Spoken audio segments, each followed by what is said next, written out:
Welcome back to another episode of 5 for Friday, a series where every Friday I go over 5 games I've recently picked up as I attempt to rebuild my video game collection 5 games at a time. For the most part, my search revolves around finding my favorite childhood games while trying to avoid some of the more popular mainstream titles. However, sometimes while video game hunting, you just come across some games that you just never heard of in general.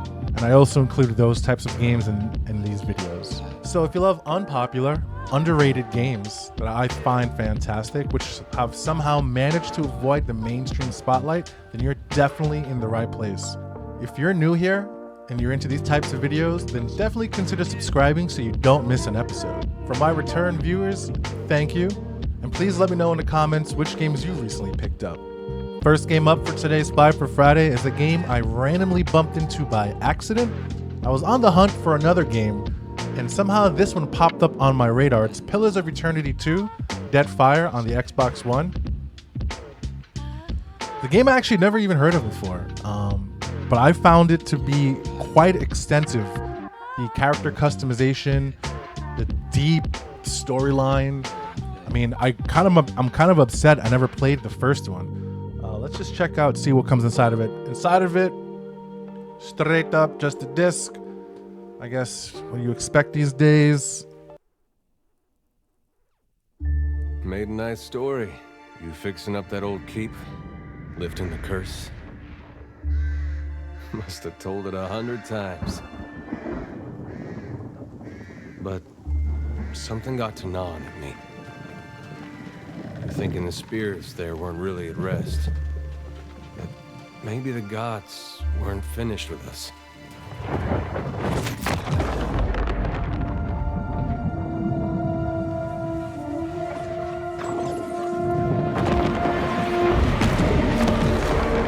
I used to dream that when my God came back, he would forgive us.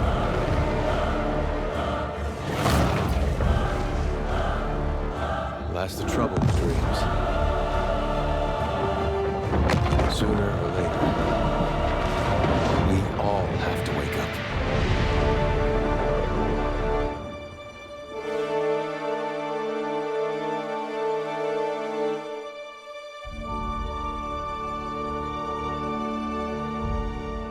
If you're watching this, then you're like me. And if you're like me, then you're into classic isometric RPGs like Baldur's Gate or Divinity Original Sin.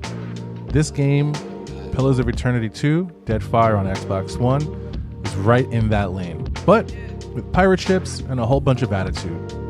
What makes this game sing? First off, deep character customization. You can build your hero or anti-hero however you want, down to multi-classing and picking subclasses like a spell-slinging rogue or a tanky monk. There are endless dialogue choices that you can get in trouble or open new doors depending on your stats. But here's the kicker: ship management. You're not just leading a party, you're captaining a vessel across a massive island-dotted sea. Hire your crew, stock up supplies, upgrade cannons, and engage in ship-to-ship combat. It's tactical, it's tense, and makes every journey feel like an adventure. Plus, you're chasing a literal god who ripped your soul out. You know, just another Tuesday in the Deadfire archipelago. Pharaothus!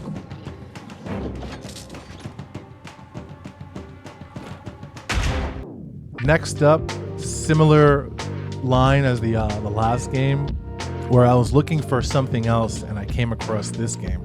This is Shadow Gangs on the Sega Dreamcast. Now you guys know I will do anything to fire up my Dreamcast, so finding this game was pretty cool.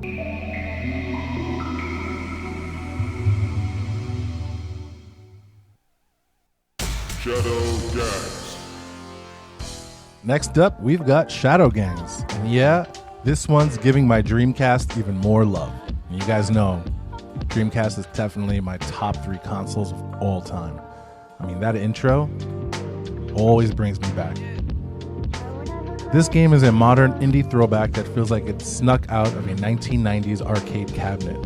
Gameplay-wise, it If you grew up playing Shinobi or Ninja Gaiden, you know what's coming. Precise platforming, tight swordplay, and relentless enemies. But Shadow Gang cranks up the difficulty and gives it a modern polish. You've got transformations where you power up from a dude in street clothes to a full-on ninja master, complete with screen-clearing magic attacks. Boss battles? Absolutely bonkers. Giant robots, crazy cult leaders, you name it. And the soundtrack slaps, with those synth-heavy beats that make you feel like you're in an 80s action movie. What makes this one unique is that it's handcrafted for Dreamcast, giving the console that retro arcade vibe it always nailed.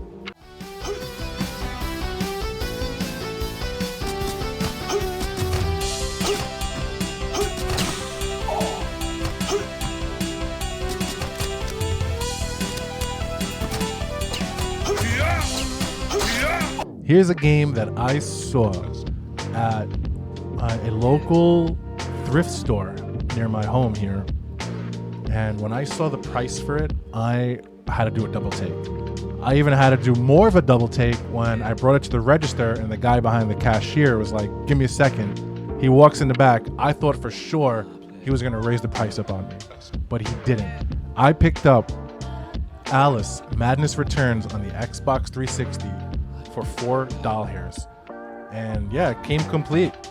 It even comes with, I don't even know what this thing is, but it looks like it's for some t-shirts. From what year is this? What is this from? 2011. Came with the manual, came with the disc, came with all the goodies. $4. And you guys are probably thinking, because the minute I saw the price, the very first thing I did was check the disc. Literally flawless. So every once in a while you find a little deal out there, completely random. Now this place doesn't even sell video games. It's more of like a record store, sells CDs and DVDs and stuff like that. But I couldn't believe I saw this for $4. I'm sailing with a friend. It's different somehow. Things have changed. Change is good. It's the first link in the chain of forgetting. What's happening? Are you mad? I'm not mad. Rabbit, That's not right. What's he doing? is something wrong? Something wrong? Not that! Don't struggle, Alice. Let the new emerge. Corruption? It's killing me! Wonderland is destroyed! My mind is in ruins! Forget it, Alice. Block that dream. Wake at the sound. Diving deep into Wonderland's nightmare fuel with Alice Madness Returns. This isn't the tea party you remember. It's gothic horror wrapped in a platformer. Mechanically, it's a blend of action combat and puzzle platforming. You're dodging attacks, swinging a vorpal blade, and laying waste to grotesque enemies with pepper grinder rifles. And the platforming sections aren't just filler. They're full of gravity-defying jumps, shrinking puzzles, and hidden collectibles that expand the lore of Alice's twisted psyche. What makes this game unique is its morphing environments. One minute you're running through a warped candy factory, the next you're traversing a steampunk chessboard. And your dress powers up, depending on the world, adding buffs like floating longer or taking less damage. If you're into Dante's Inferno or Psychonauts, but with a dark twist, this one's a must-play.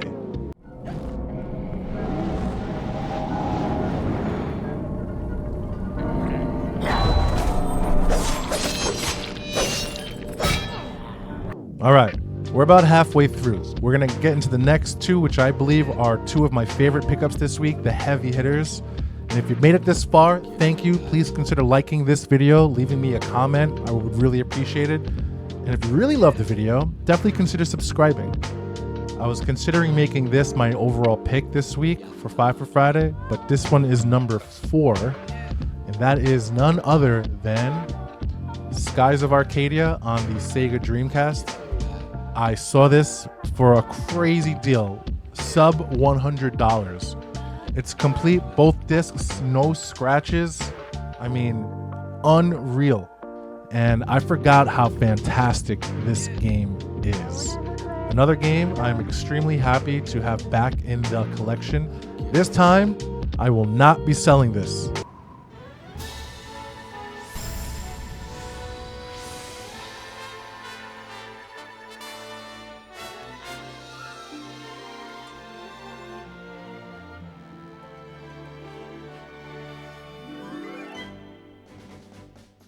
Now, for one of my absolute favorites, Skies of Arcadia on the Dreamcast. This is JRPG Gold, but instead of walking around kingdoms, you're sailing the skies.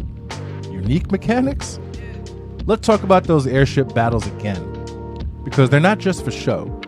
These fights are turn-based, but you have to balance offensive volleys, evasive maneuvers, and timing your big cannon blast at just the right moment.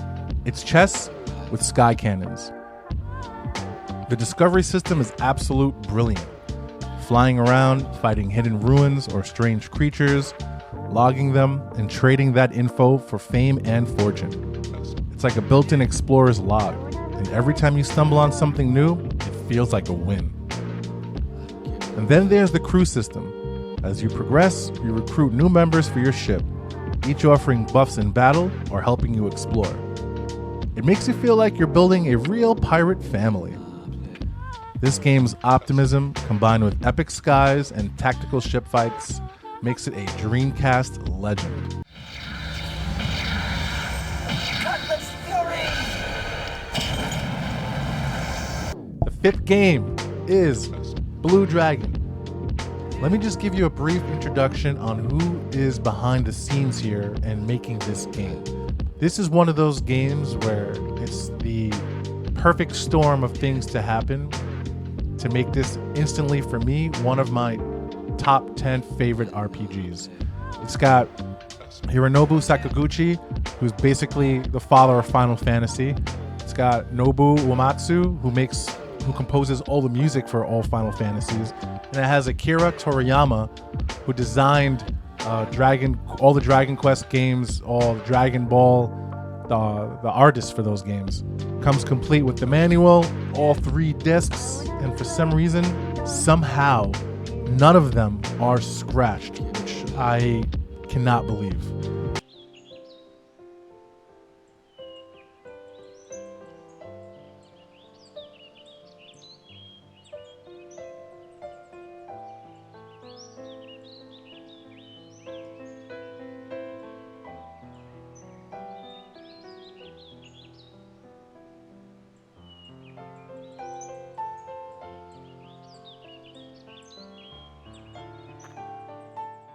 All right, I have a special one here. Closing out today's lineup is Blue Dragon on the Xbox 360. This one's a turn-based RPG that feels like a love letter to fans of Dragon Quest and Final Fantasy. And that's not a coincidence. The game's creators, Hironobu Sakaguchi, Final Fantasy's father, and Akira Toriyama, the art mastermind behind Dragon Ball and Dragon Quest. And Nobuo Uematsu, the composer who made half of your childhood RPG soundtrack. That's a triple threat right there. Mechanically, Blue Dragon brings some heat. You've got shadow creatures. Your character's shadows morph into massive beasts like dragons and phoenixes during combat. These shadows have skill trees, so you can customize your combat style, turn a healer into a battle mage, or a tank into a speed demon. The turn order system adds strategy too. You can charge up attacks for more power at the risk of delaying your turn. And enemies? They're visible on the map. No random encounters. You can link groups together for bigger battles and better rewards. This game is that perfect blend of Dragon Quest charm with Final Fantasy's epic scale. If you're a fan of either series, this is a hidden gem that delivers both nostalgia and fresh mechanics. We won't know what we can or can't do unless we try! Well, there you have it, folks. Another episode of 5 for Friday in the books. Thank you for watching. If you've made it this far, please consider leaving me a like, leaving me a comment. Also, would be awesome if you guys subscribed. If you want to take more of an inside look as to NeoStache life, please check out me on Twitter or X or whatever you want to call it. I'll leave a link to that in the description. I share a lot more of my collecting journey, a lot more of stuff I'm into. You might find it interesting. If not, it's no big deal. Thanks again for watching. Have a great weekend, and I'll see you guys next weekend. Peace out.